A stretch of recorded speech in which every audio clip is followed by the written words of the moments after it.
All right, so look up on page 10 here, I believe where we left off, getting into the cardiac cycle and start integrating all of the important variables that happen to regulate, or not regulate, but dictate cardiac performance.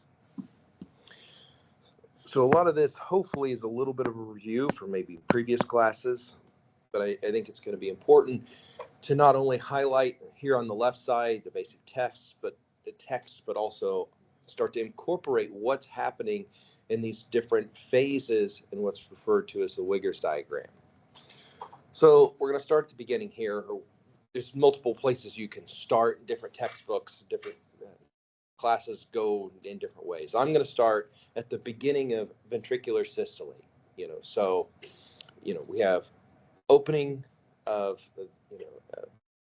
and we get this isovolumic contraction.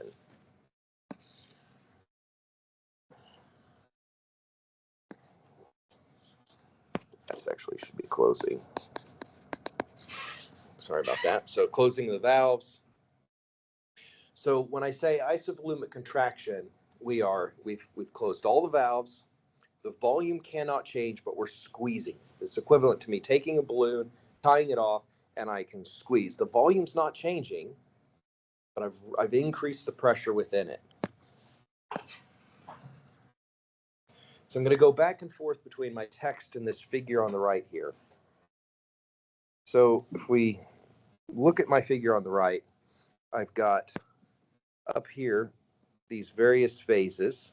I've got ventricular pressure. Use this highlighter here. I've got ventricular pressure. I've got aortic blood flow, ventricular volume, the heart sounds, venous pulse. We don't need to worry about that, and our ECG.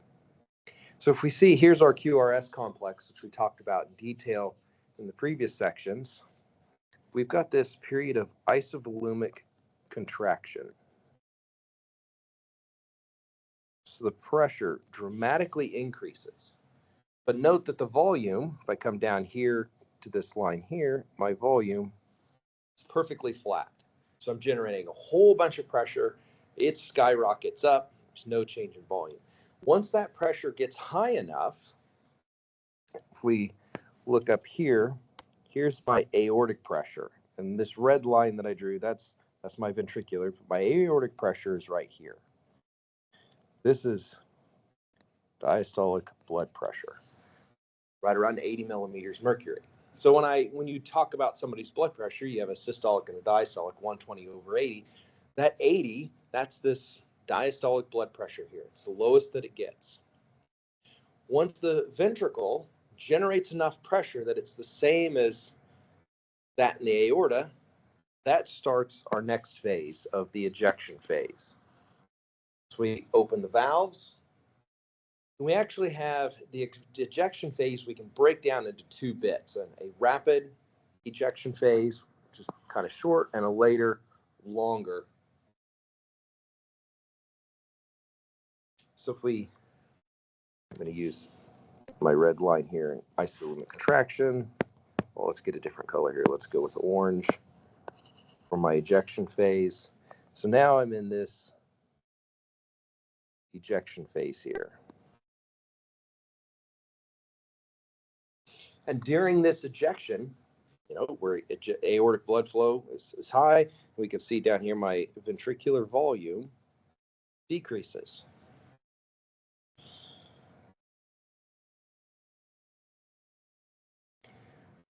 So during this ventricular systole, during this ejection phase that I just highlighted here, so it's ventricular systole, the ventricle is contracting, the septum, the free wall, all those things become thicker, they move together. We talked about the fiber orientation last time and how they squeeze.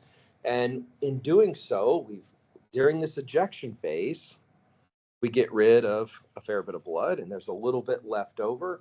And we now have two volumes that are really important for us to define: the end diastolic volume and the end systolic volume. And the difference in those is your stroke volume. So this end diastolic volume That's the large volume that you get to. It's fully filled up. And then during this ejection phase, when you eject as much blood out as you can, that volume goes down and you get to this lower end systolic volume. So the difference between these two is your stroke volume.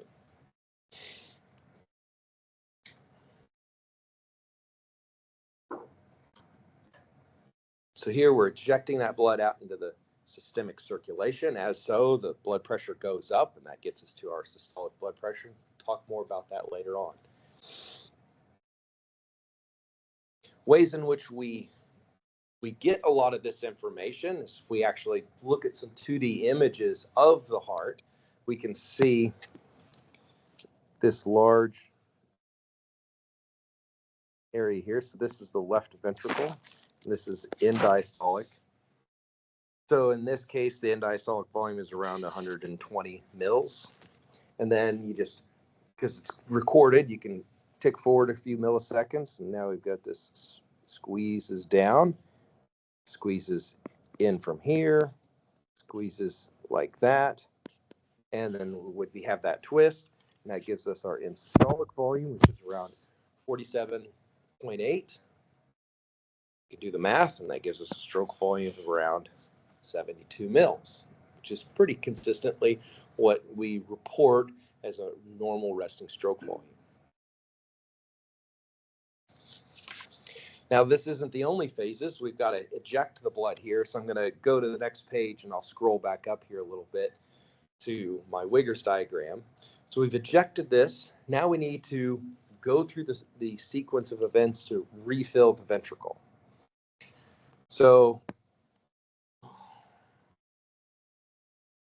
we have an isovolumic relaxation phase where we now have a drop in pressure without a change in volume. So we've closed the valves.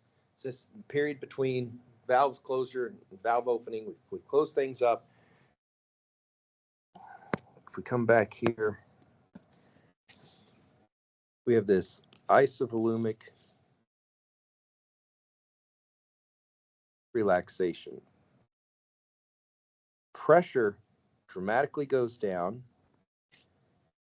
There's no change in our volume. And once that pressure gets low enough, that's where we then have our rapid filling phase.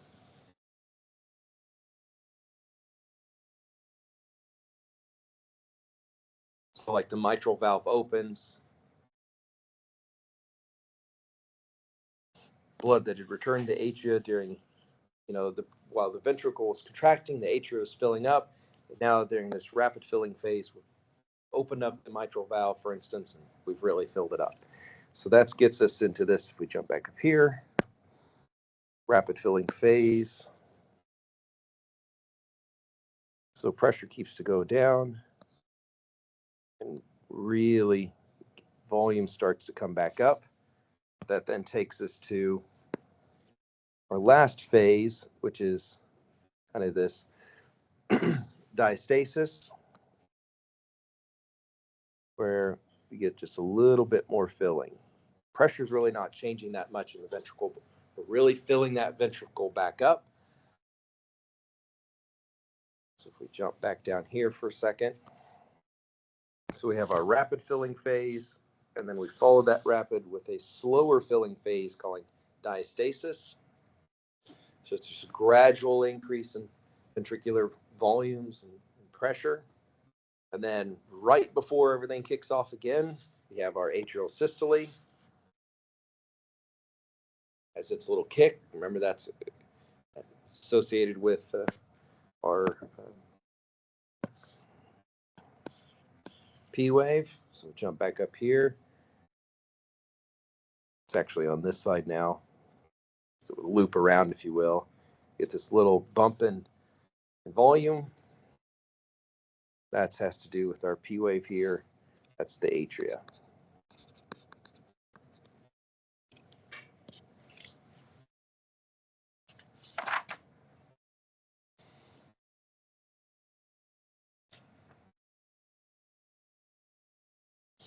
In this Wiggers diagram, we can even add more information to it. So let's just throw in some heart sounds, which you can see they're up here on this figure, but I've also thrown them down here. So you've got your first heart sound. This is initiated at the onset of ventricular systole, and that's caused by the rapid closure of the mitral and tricuspid valves. This is where knowing your anatomy helps a little bit. If you're looking for these heart sounds, it's over the apical region, right around the fifth intercostal space, just to the left of the sternum. That's right about where we can hear that tricuspid. The mitral is a little bit closer to the cardiac apex. So if we jump back down here, my marker again here. So here's our S1, our first heart sound.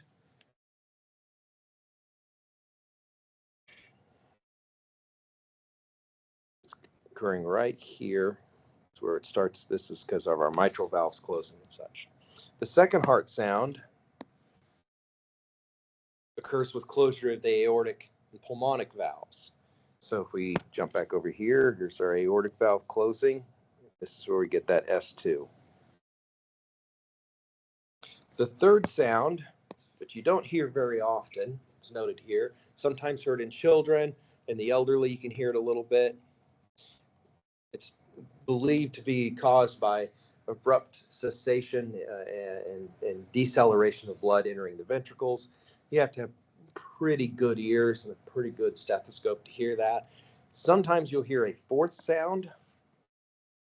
It's not shown on my screen here a little bit, but that fourth sound, that happens when the ventricles get really stiff. So in aging, unhealthy aging, you can start to hear that fourth heart sound. If you jump back up here, you can see our first, second, third, and fourth heart sounds. Okay, so from an exam standpoint, what do I really need you to know? I want you to know the definitions, what I've highlighted. But if I was to give you a figure of a Wiggers diagram, there's some really important lines, if I will, that I want you to be able to identify. The first is this one here. Know that this is ventricular volume and that you can identify the end diastolic, end systolic volumes. Know that this is our aortic pressure here, and this is our left ventricular pressure.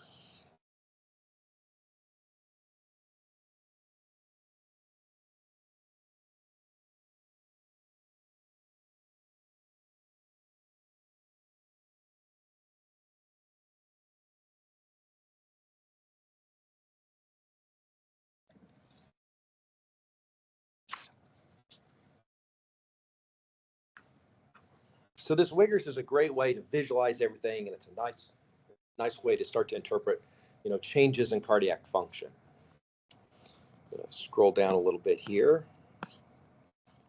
So I've got a nice clinical box that talks about mitral insufficiency and mitral stenosis. That's there for your reference if you'd like. I'm going to move on, though, to the pressure-volume relationship. So Wiggers is there's really two classical ways in which you evaluate cardiac performance. One can be with the Wiggers diagram, and the other is the pressure-volume relationship. And they're both critical things to know if you work with any type of individual who's got, cardiac training adaptations, trying to understand that physiology, or cardiovascular medicine. So when I talk about the pressure-volume relationship, it's really understanding those two lines from the Wiggers diagram and how they interact. How does ventricular pressure change as a function of ventricular volume? And because it's a cycle, cardiac cycle, it actually creates this loop. So if we think about our cardiac cycle here on my top portions of my figure, we've got filling, atrial contraction, isovolumic contraction, ventricular ejection, isovolumic relaxation, and passive filling again. So we can really work our way through these.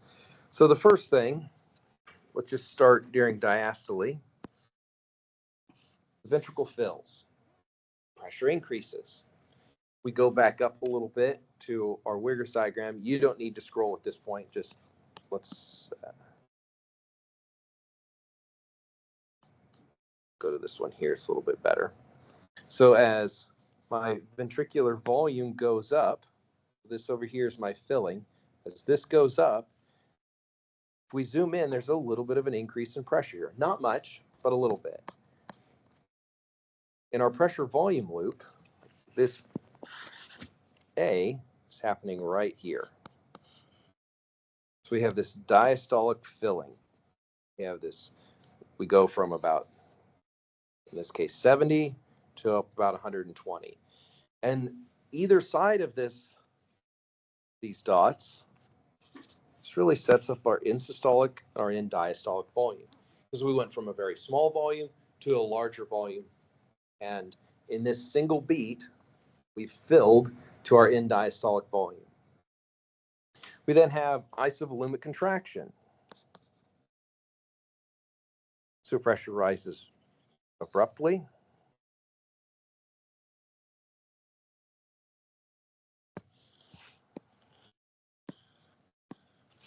There's no change in volume, hence the isovolumic contraction. The line goes straight up. There's no change in volume, but big increase in pressure. And when you get to this point where the aortic valve opens, now we can eject that blood, and we go through our ejection phase.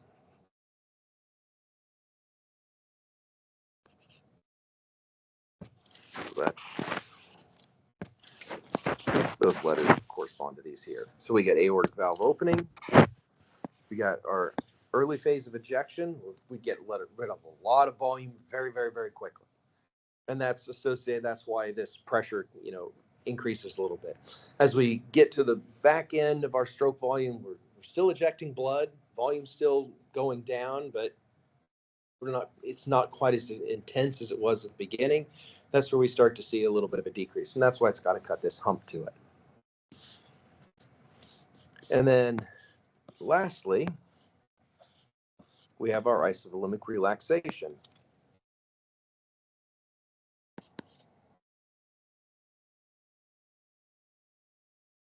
Back down here, mitral valve opens, and we start the loop again.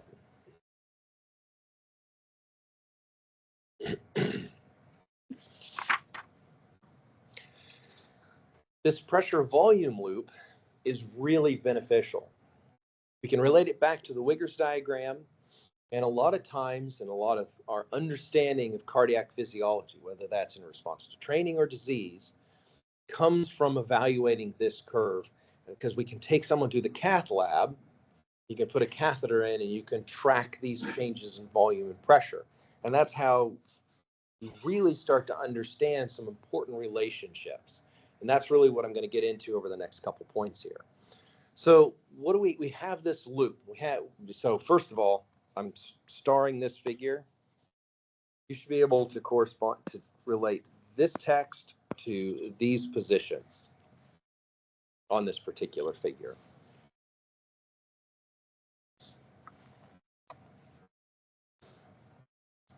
So we've got this loop. We understand which each segment is. Where is the critical bit of information that tells us about pump performance? And the first thing is the end-diastolic pressure volume relationship, or ventricular diastolic pressure volume relationship. It's just basically what's the relationship between pressure and volume as it's filling, and it describes ventricular elastance. Basically, how stiff is it? What is its resistance to deforming? A rubber band that is, or if you got a TheraBand, that's probably the better one. People use that way more. You've got different TheraBands. The yellow one, the elastance is such that it's very easy to deform, versus the black and brown ones are really hard.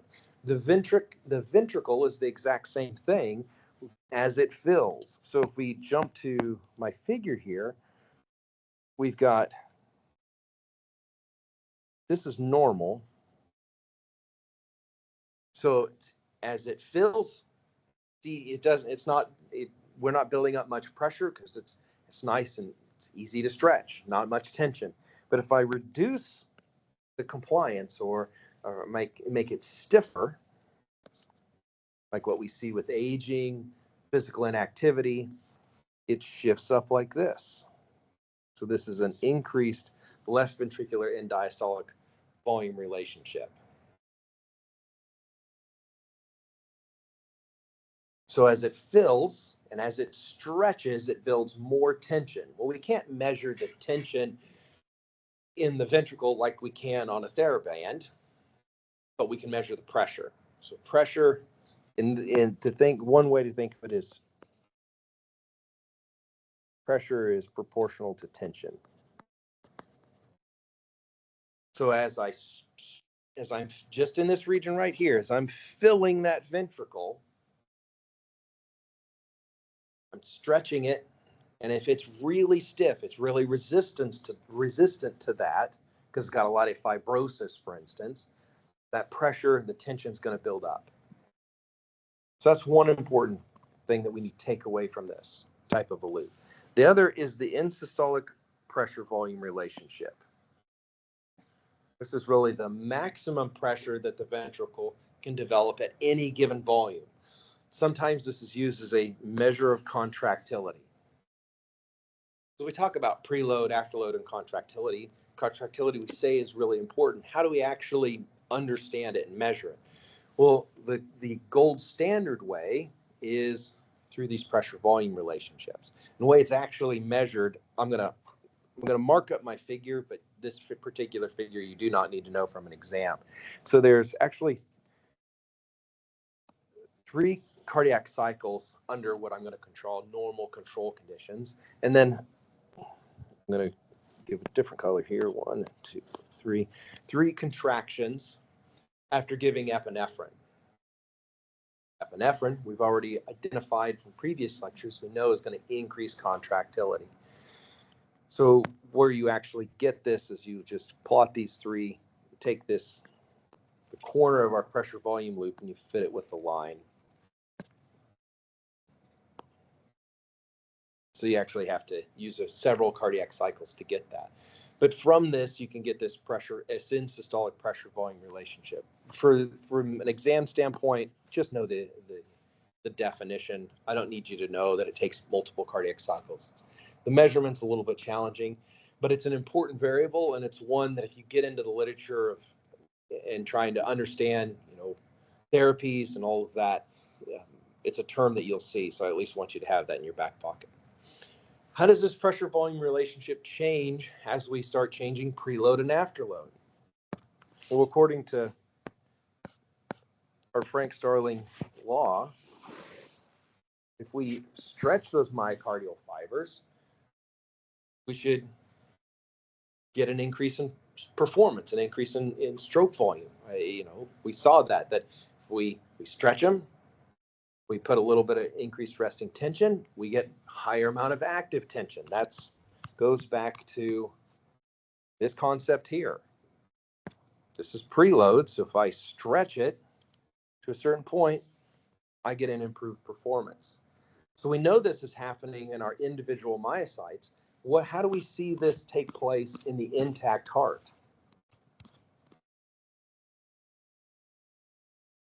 So if I've got, I'm going to use blue here. Here I am under normal conditions.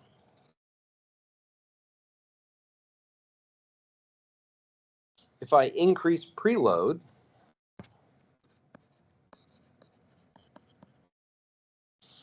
I'm going to get an increase in end diastolic volume. I'm going to fill that ventricle up, and we know that if I'm filling it up, I'm stretching those myocytes. So I go along this line now. Note that my pressure volume loop has gotten much wider because it's filling to a much higher volume. And because when I stretch it, I can generate more tension, that means that when it ejects, so I'm building that, here's my isovolumic contraction, and then I'm ejecting, that I can eject all this new volume that I just received, or that it received. So it can eject. This is that property that we talked about on Tuesday, that as I stretch it, I can generate more active tension, means that when I stretch it in the intact heart, I fill up to this new, get this high end diastolic volume, means that when my heart takes on that volume, it can generate the tension required to get it out. So instead of the whole curve staying skinny and shifting to the right, it actually widens out. So that's what allows me to get this increase in stroke volume.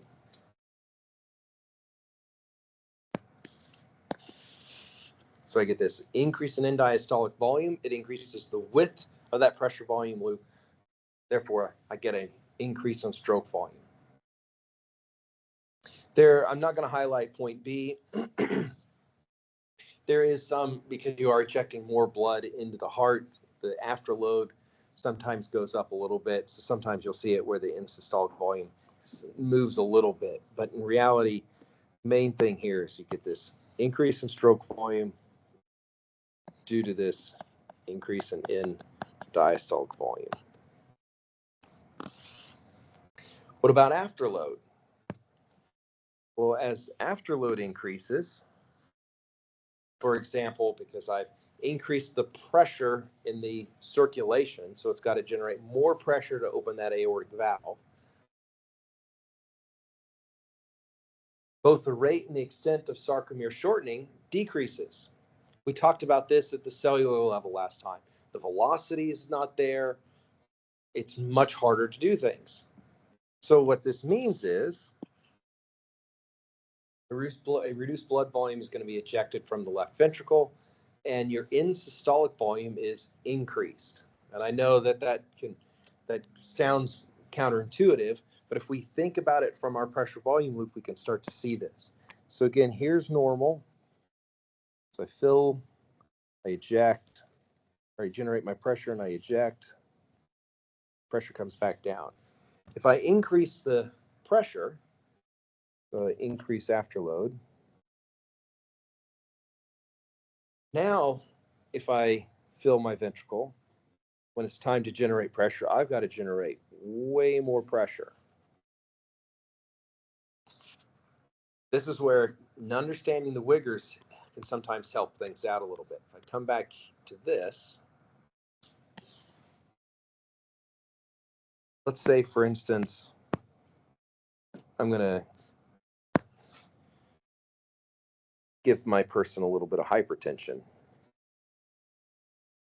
And I'm going to give an aortic pressure that's a diastolic of, say, around 110. So this is my new diastolic blood pressure. Well, now my ventricle during this isovolumic contraction phase doesn't have to get to 80. It would have to get all the way up to 110 before that valve opens. So it's got to work way harder. So if I come back here, that's why it's now considerably taller. I still eject the blood, but it's had to work harder to generate that pressure. It's harder to eject that, which means the ejection phase is not as long. I can't get as much blood. So that means there's a larger volume of blood sticking around in the heart that didn't get ejected out. So that's where aortic valve closes, pressure comes back down, and you'll note that the stroke volume is reduced.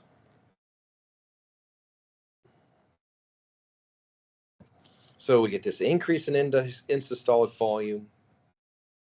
The end diastolic volume does go up a little bit because you are kind of stretching it a little bit in this scenario, but overall stroke volume is decreased. Conditions where you see this typically happen, and I like these examples because they, I think, illustrate really well where afterload can come in. anything that increases the resistance or the pressure required to eject blood out of the ventricle. The two big examples that you see in the real world is hypertension and aortic valve stenosis. And I've got both of those visualized here a little bit. So this is normal, 120/80. This is systolic blood pressure over diastolic blood pressure. And then here's our LV pressure. Systolic, during systole, it gets to about 120. During diastole, it can get down very, very low to around 10. If I now take an individual that's got hypertension, note, now they're 200/100. This is pretty extreme hypertension. Now that LV, in order to eject blood into that systemic circulation, it's got to generate a higher pressure. Or if you've got scenarios where an individual, this aortic valve doesn't open all the way, this is referred to as aortic valve stenosis. So it doesn't open up like it should. So it's a smaller opening. Aortic pressure, actually, they might even be a little hypotensive. Doesn't matter because this valve doesn't open. So the LV's got to push much harder to get through this smaller opening. Both of these are going to give us a lower stroke volume due to the increase in afterload. All right, so those are some important mechanics and ways in which we can understand how preload, afterload change this relationship between pressure and volume. Let's deviate a little bit here and talk a little bit about metabolism. This is just the best place to bring it in. And then we'll finish up with how different variables interact with cardiac performance. So in order to generate this tension, generate this pressure with each of these cycles, we've got to have, chemical energy. And it's not a perfect system. We see that about 2/3 of the ATP that we use, that the heart uses, is used to fuel contractile work. And about 1/3 is for the ion pumps that we talked about that generate those action potentials. Some of it is lost to heat. We don't need to worry about that. But just in general, the utilized ATP, 2/3 of it is for contractile work, and 1/3 of it is for ion pumps and housekeeping of proteins.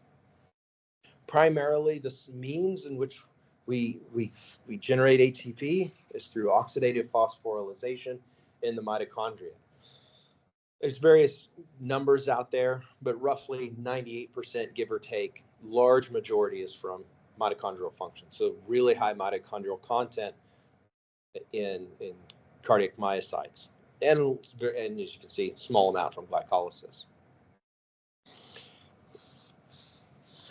We use the citric acid cycle. It's fueled by acetyl-CoA. And if we jump to my figure over here, so here's acetyl-CoA, here's our Krebs cycle or the citric acid cycle, that we come down here and we have our electron transport chain, and which corresponds to oxidative phosphorylation. We get our ATP. Two big sources for this generation come from the oxidation of fatty acids that we actually pull from both the plasma, and there's some intracellular stores, and pyruvate derived from either lactate via lactate dehydrogenase or glycolysis. So we can see that as well over here. So here's our fatty acid oxidation. Fatty acids, we're not going to get into the depths of metabolism. That's beyond what I think we need here. And you got a little bit of that in 335. So we can have beta oxidation, feed into the Krebs cycle. And here's over glucose, where we can get lactate to pyruvate or glucose to pyruvate, and that would feed in. But these are two important sources. Under non-ischemic conditions, this is important, so normal, in response to exercise, whatever it may be, the rate of ATP hydrolysis, the rate at which we're going to use that ATP, is coupled to the mechanical power output. And typically, it's going to be for all chambers, but we tend to think of it from a left ventricular standpoint because it's really the one supplying the pumping power for the systemic circulation. So we can take advantage of this. We need that ATP. More ATP is going to be utilized if we make that heart work harder. So, excuse me, we can put this a little bit into practice.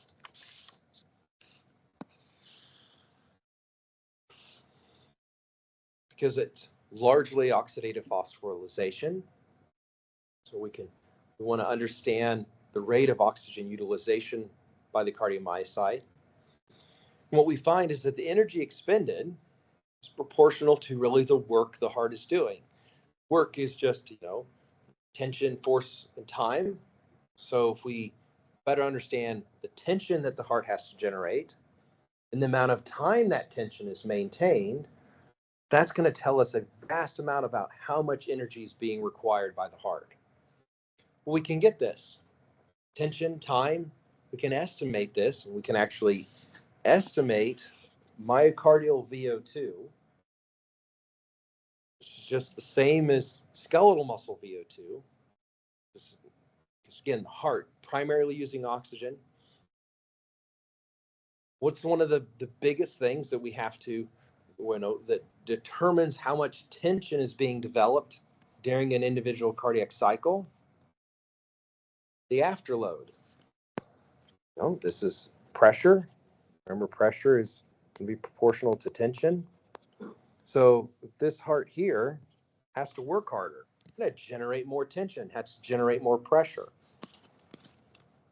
We take advantage of that by estimating the myocardial VO2 with the double product or rate pressure product. Both terms used, it's just a matter of who you learned it under and what you tend to go. So I want to make sure you know that both terms really mean the same things. And it's just heart rate, and that's the time under tension, number of beats in a minute, times the systolic blood pressure. Just how much force did it have to generate? And if you actually look at the data, so this is myocardial VO2. It's an old figure, I get that, but it's still relevant. Heart rate times blood pressure, nice linear relationship. So a lot of times, if you are an exercise physiologist doing cardiac stress testing or looking for arrhythmias at times in a given population, you may report a lot of symptoms, especially cardiac symptoms, as a function of the double product or the rate pressure product. When did they start to develop chest pain?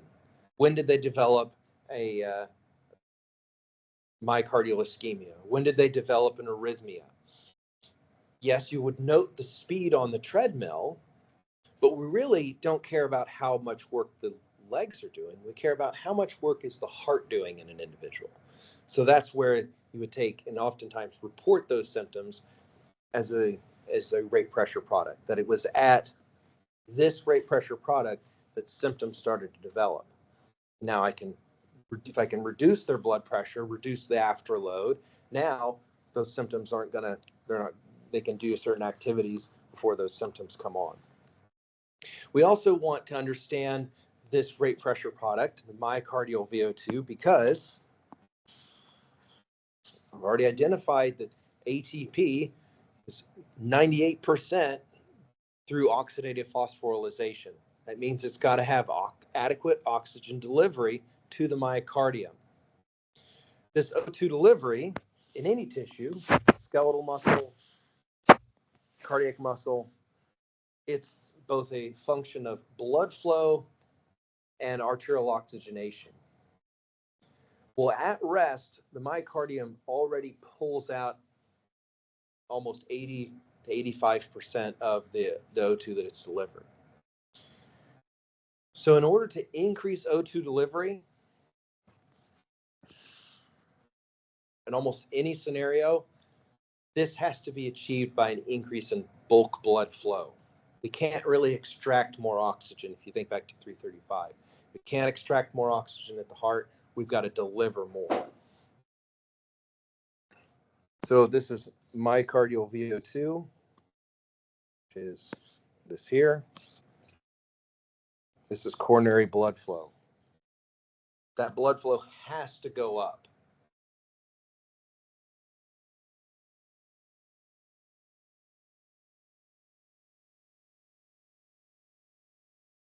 That last little bit, I didn't know where to stick it in. I've kind of talked about it just briefly, but I wanted to give you an actual point here, is the role of lactate. Is in the heart can actually utilize lactate. It has the lactate dehydrogenase that can pull lactate from the circulation, convert it into pyruvate, and use that as a source.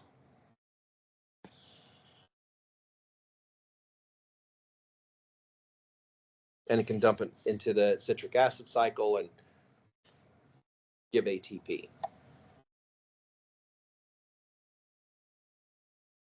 And we can see that if we just jump back up here to this figure here. So that's really what's happening here. It's pulling lactate in, converts it to back to pyruvate, and sends it down into our citric acid cycle or Krebs cycle, whichever you prefer. Is your terminology.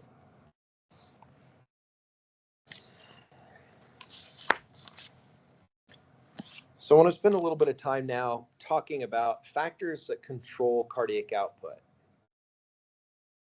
We've focused a little bit, already on contractility, preload, and afterload. And we know, but it's good to review, that cardiac output is this heart rate times the stroke volume. So we've discussed how we modulate heart rate. That's the SA node through those action potentials. We've seen how we can modulate stroke volume through changes in preload and afterload. So here's our stroke volume. This is our SA node. That's going to have the impact here. And then we have preload, afterload, and contractility all drive stroke volume.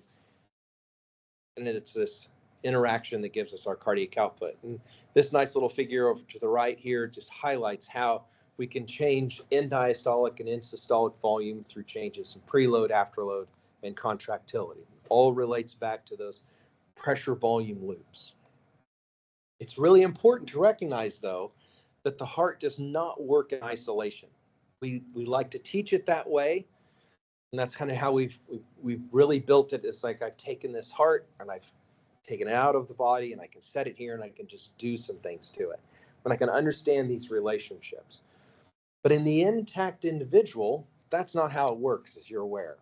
That we're in this closed loop circuit that we have, in our thoracic cavity here, in our legs down here. We have our left and right ventricles. We've got a pump that's pumping into this circulation. But the pump also relies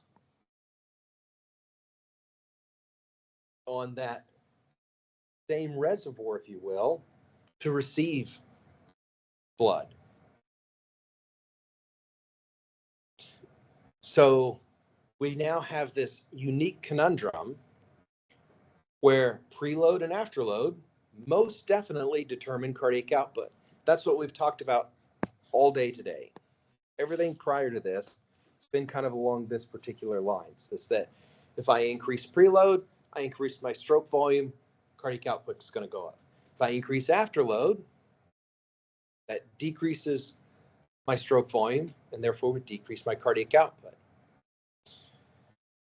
But also, because that blood isn't going in this loop, there's also the scenario that in the intact body, your cardiac output is going to determine the preload and the afterload. Hopefully, not always successful, but let's see how today goes.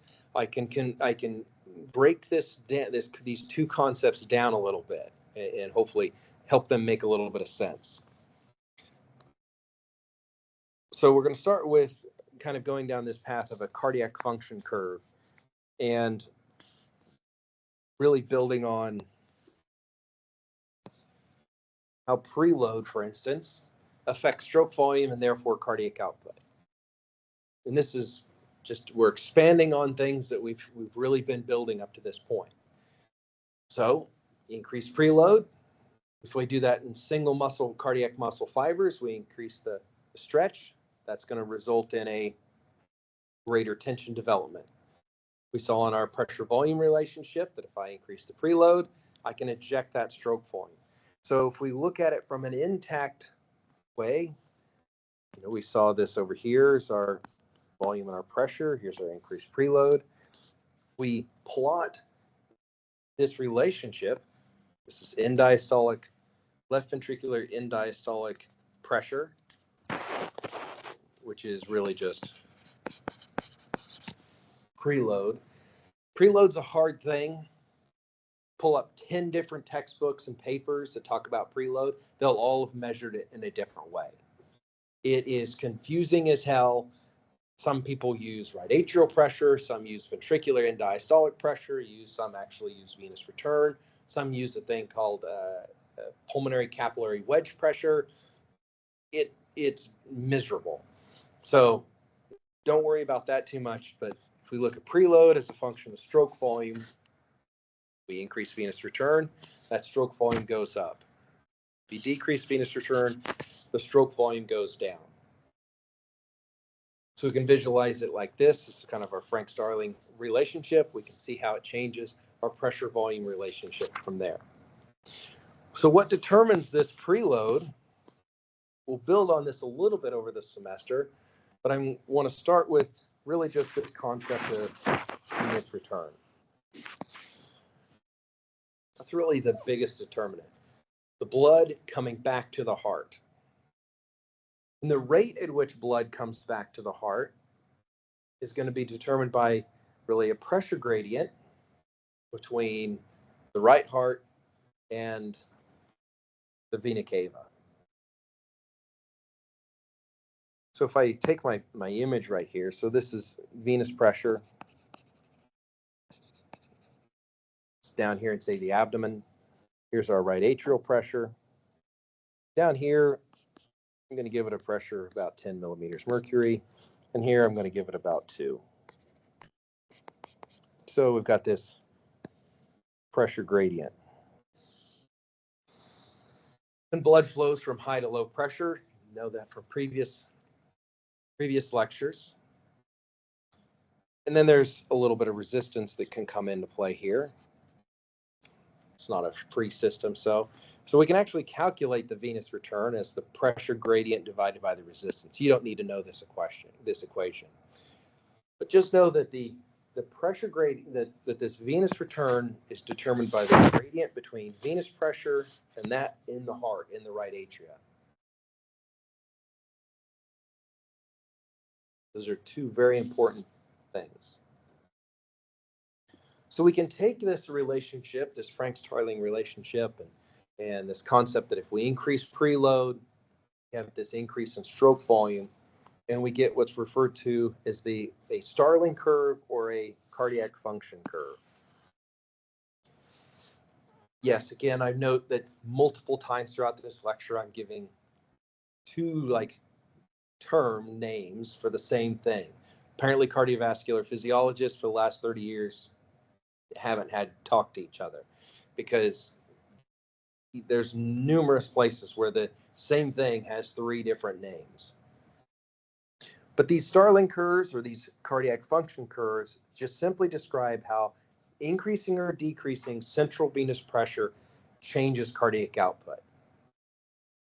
Because we're changing central venous pressure, we're assuming we're changing preload. So I've given an example here. So if you've got a controlled model, if I increase central venous pressure, how does the cardiac output, the thing I'm measuring, respond? So if I increase venous return during exercise, how does my cardiac output respond? So what I'm just gonna, let's circle this A here.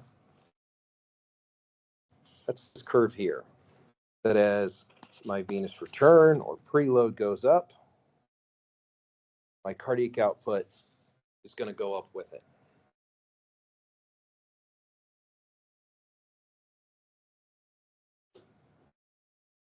Now, this curve, it moves around. One of the biggest things that moves it is contractility. So if I increase contractility, meaning, again, going back to our basic cellular mechanisms that we talked about on Tuesday, if I increase contractility, I get a faster, more forceful contraction at any given level of stretch. Well, in this scenario, I just draw a line up at any given preload or venous return.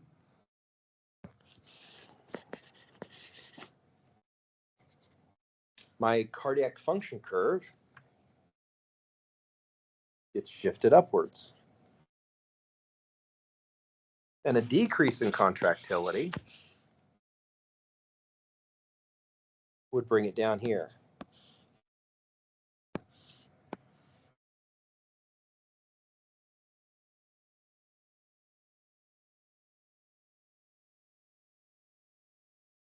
We'll get into this a little bit in the future. This is fundamental of how we can change contractility.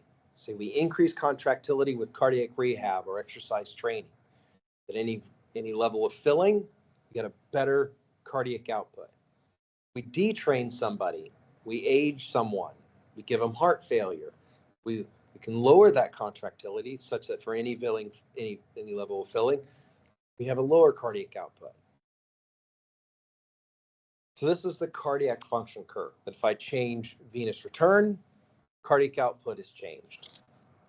Now remember, it's a closed loop system. That the heart pumps into the circulation, but the heart can only pump what it receives. I can have the world's greatest water pump, but if I don't give it any water, it's not doing anything. So that's where we get into this last concept we'll get into for today is matching venous return and cardiac output. We do this what's referred to as the vascular function curve. And this is how do changes in cardiac output evoke changes in central venous pressure.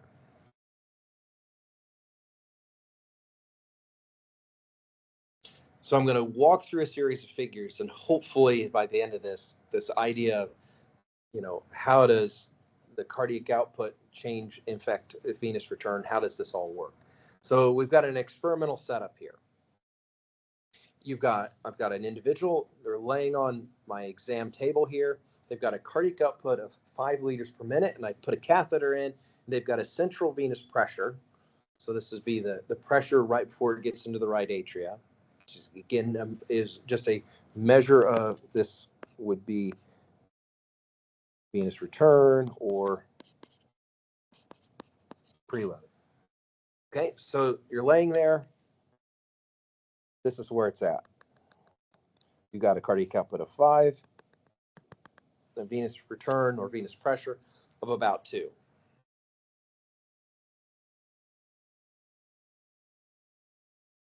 And that's what we see here in point 54. At rest, the cardiovascular system is in steady state.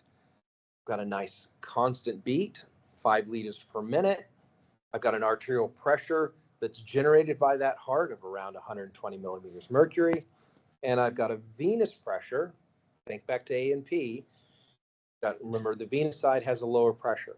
So I've got my cardiac output here of about 5. Here's my arterial side. This is around 120. I forgot I had it down here. So my arterial pressure is around 120. My venous pressure is around 2. Here's my resistance vessels. So down at the level of the arterioles, let's just say that's in the legs to visualize. So I've got flow being pumped from my heart here, and as it leaves the arteries and goes to the veins, we're in steady state. Everything's nice and moving in this circular fashion. Remember, flow travels from high to low pressure. If I take my individual, it's on my exam table, I stop their heart. So I'm going to send them into cardiac arrest. So now, cardiac output is 0. I can see that over here. I stopped their heart. So it's no longer pumping.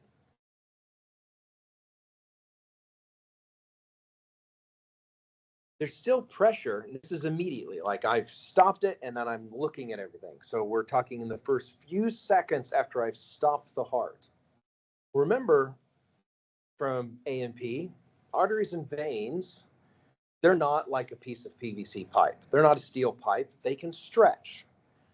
So in our intact living individual, when we were up here, these arteries, let's get a different marker here. They were stretched out a little bit. Same with these veins. They were stretched out a little bit. As soon as I turn that heart off, because these arteries and veins have been stretched, they're compliant, they had a little bit of stored energy. So even though I've turned the heart off, the elastic nature of these arteries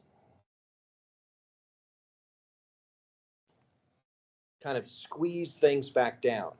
That meant that even though the heart is stopped, blood still can actually move from the arterial to the venous side because it's still got a pressure up here in the hundreds on the artery side. And the vein side is still very low. So we've got this pressure gradient. So flow is going to continue. At some point, so if I keep watching things for the next 60 seconds or so, as this time passes, we're going to eventually get blood out of the arterial side over to this really compliant venous side. Notice all this blood has been moved over here. And eventually they level out where the pressure on both sides is equal. We just store more blood on the venous side. Again, going back to what you learned in A&P, more things, that venous side is easier to stretch. It's more compliant, so it can fill up. This equilibrium pressure of, in this case, 7 between that we get to when everything normalizes, this is referred to as the mean circulatory pressure or static pressure. It reflects the total volume of blood in the system and compliance of the system.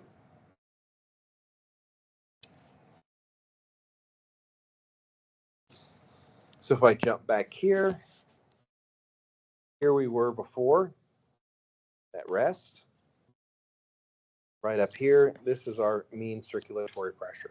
Cardiac output is 0, and central venous pressure has gone to 7.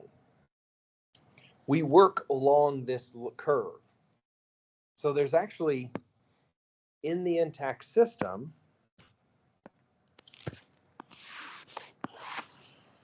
an inverse relationship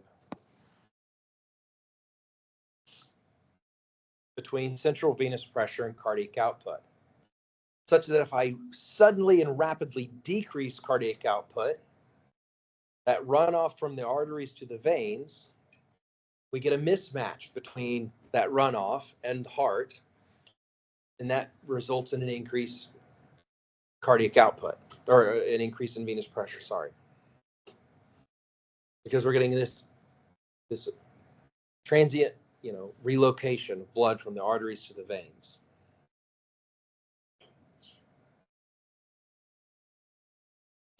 So if we think about this a little bit, right? So this is our pulmonary artery pressure.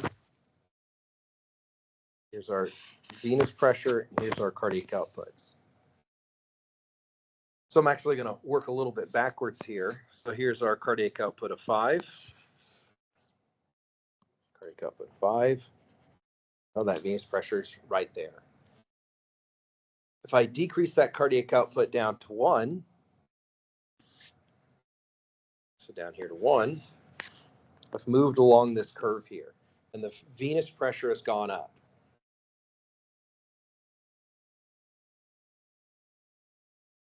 Now, this is really important, and I'm actually going to read this clinical box because we're going to get into this a little bit. You could probably, because this is where I was at when I was sat in the chair that you're in right now, is, okay, that's some really interesting physiology, but who cares?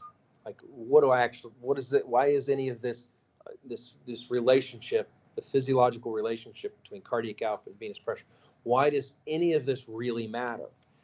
So I'm going to start with this clinical box, and then I'm going to build from there. So the most robust, I shouldn't say robust, most common instance where we see this come into play is someone with major coronary artery disease. So if you've got a major coronary artery, it suddenly becomes occlusive. And this drives you to have your patient or you to have a myocardial infarction. So death of myocardial tissue. Your cardiac output instantly sucks. It drops. So we see a drop in your arterial blood pressure, but a rise in the central venous pressure. We can actually take advantage of this diagnostically. I should have a video, and I apologize I don't. But you could YouTube jugular venous distension. It's a clinical test that if you have somebody, like, you can have them turn their head. If their heart is failing because they've had an MI, that jugular vein is huge, and you can actually see it pulse. That's telling you that their cardiac output is down because the venous pressure has gone up because of this relationship. And we can actually use all of this to our advantage. So let's stick with our vascular function curve and look and see how are some scenarios in which this changes. So changes in blood volume, venous compliance, or vascular resistance can alter cardiac output and therefore can have an effect on your vascular function curve. I'm going to give 2 of the most common examples where this happens. First is if I change your blood volume. This can happen if you've got now all of a sudden an increase in renal retention of sodium and water. So your blood volume dramatically goes up. I could do the same thing if I brought you to the lab and gave you a whole bunch of saline. This, my A here, is this panel here, specifically this one here. I've shifted that curve. So here's cardiac output. It's a troubling, it's this same curve here. It's just we've flipped it. So cardiac output's over here, and this is my venous pressure is down here. So it's the same curve. It's just redrawn in a slightly different way. Yes, I don't understand why we do that, but it's just what we do. So I can shift that curve upward if I increase the volume, or I can shift it down if I decrease the volume. I can also change if I change venous compliance, which is a little bit harder to do. I'm not going to highlight. This is the one I really want you to know here. But if I change your venous compliance, or if I alter sympathetic activation, I can change the, that's what's happening here. So change venous compliance or venous resistance. I can shift that curve a little bit in different ways. And same with arterial and venous vasoconstriction. So we have the ability to shift that curve. Where this all becomes really important, and I'll try to get this in the last few minutes here before we leave, is we can integrate this cardiac and vascular function curves to get a global picture of true cardiac physiological performance.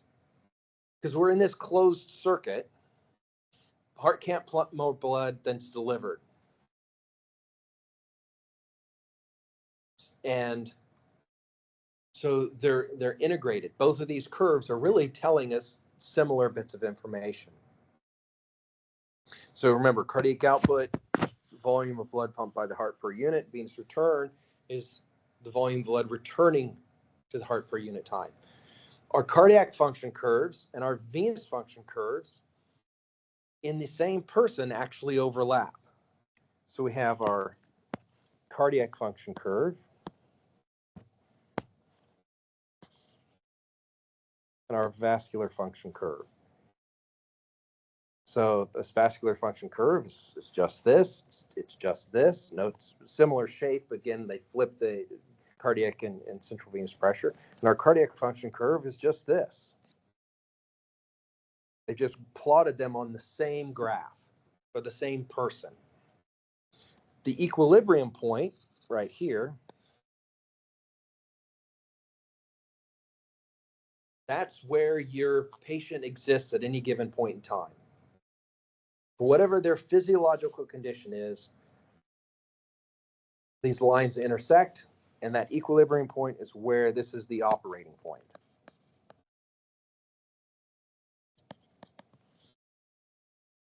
Now let's screw with this. Let's change the physiology of our participant here. The easiest way to do this and to understand it sometimes, so let's depress cardiac function. This is like what you would see in systolic heart failure. So I decrease contractility. You go back a few pages, we know that if we decrease contractility, that's going to depress cardiac output, and here's our cardiac function, and our curve shifts down. So they're in heart failure. Because of this relationship between the cardiac and venous curves here, we went from this point A, this was normal, as that cardiac output decreased because the pump's not working, or this is our venous pressure, or venous return, this increased. So this depressed cardiac output initially leads to an increase in venous pressure. This is becoming very, very common now. So and we're going to see it even more. So the venous jugular distension, you're working in cardiac rehab and your patient comes in and you look and you're like, oh, wow, that jugular vein is sticking out more today than it was yesterday. That suggests you can instantly, because of this right here, tells you that this is happening, that they're what we would call decompensating, that they're failing hardest, failing a little bit worse today than it was the day before.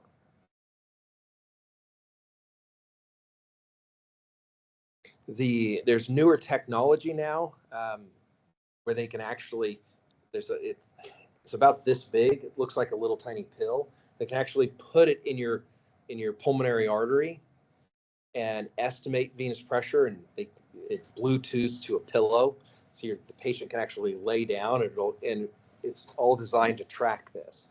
Okay, so this happens. Their heart starts failing.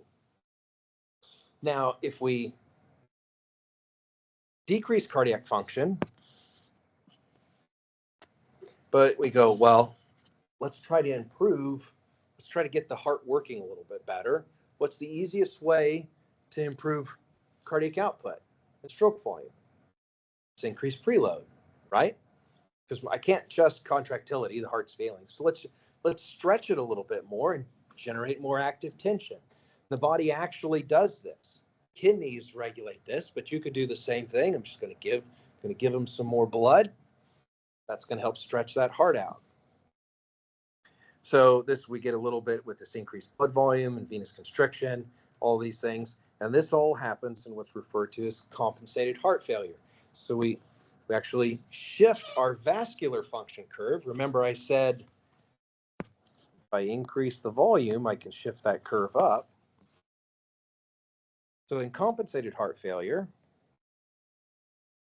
my vascular function curve shifts up because I've increased the blood volume. Kidneys are pretty good at this.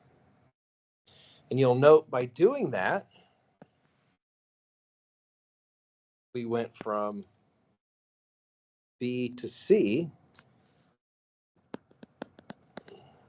We were actually able to increase our cardiac output a little bit.